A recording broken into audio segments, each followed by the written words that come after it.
The liberation of Goa from Portuguese colonial rule in 1961 was a significant moment in India's history, marked by a series of complex political and military actions. The Portuguese maintained control over Goa, Daman and Diu, despite India's independence from British rule in 1947.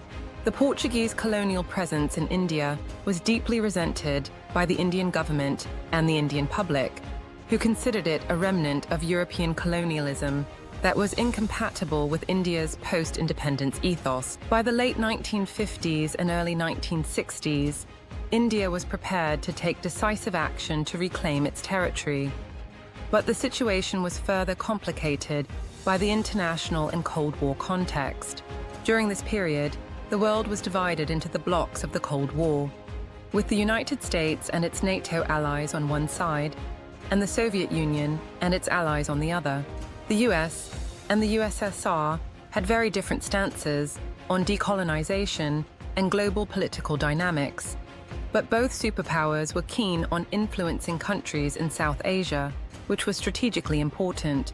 The Soviet Union, under the leadership of Nikita Khrushchev, had been increasingly active in supporting anti-colonial movements and aligning itself with nations seeking sovereignty from European powers. India, under Prime Minister Jawaharlal Nehru, was a prominent member of the non-aligned movement, which sought to avoid alignment with either of the two major Cold War blocs. This positioning allowed India to garner support from the USSR without necessarily being bound by the strategic interests of the United States or Western Europe.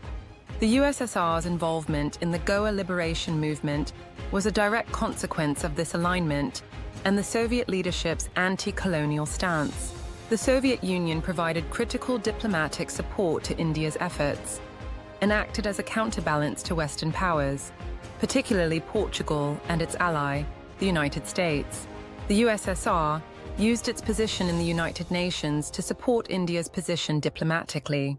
By leveraging its influence, the Soviet Union was able to discourage other nations, particularly the US and European countries, from intervening in or opposing India's planned military action in Goa. And the support was not just rhetorical, but included practical measures, such as the Soviet Union's use of its veto power in the United Nations Security Council to prevent any Western-led resolutions, as that could hinder India's move. On December 18, 1961, the Indian military launched Operation Vijay, which was a swift and effective military action to liberate Goa. The operation involved the Indian Army and Navy, which moved into Goa and quickly defeated the Portuguese colonial forces. The Indian operation was marked by a show of military strength and a resolve to reclaim the territory that was part of India's historical and cultural identity.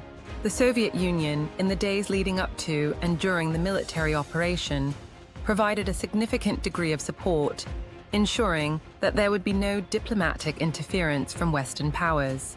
The USSR's assistance also extended to providing military and strategic intelligence to India. The Indian government was assured by the Soviet leadership that it would not face any international isolation for its action. The Soviet Union's support gave India the confidence to act without fear of potential military retaliation or diplomatic isolation from Western powers. The presence of Soviet ships in the Indian Ocean served as a powerful deterrent to potential NATO interventions, signaling that any move against India's action would be met with a firm Soviet stance. This support was a crucial factor that allowed India to move forward without significant opposition from any major power. The operation was completed successfully, and Goa, along with Daman and Diu, was integrated into the Indian Union by December 19, 1961.